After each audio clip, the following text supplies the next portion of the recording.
Yaxşı mazalı göğüslenip pişirip bir işine ispesiz coralar. Şurası yürüyen coralarımızdan işlerine ahmet. Dolup taşıp geçirler de işi düveyler yedirsinler bize. Kurban indi olan günde yiyebilmeyelim mi düveylerini? Hem iş yakışıyor moda hazır. Son sıraştırdık onu. Dur takayım bunu.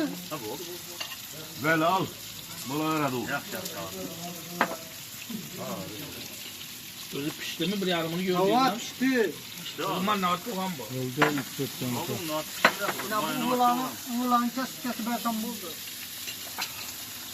Ben babamayı beğendim de mal yiyorsun. Yok.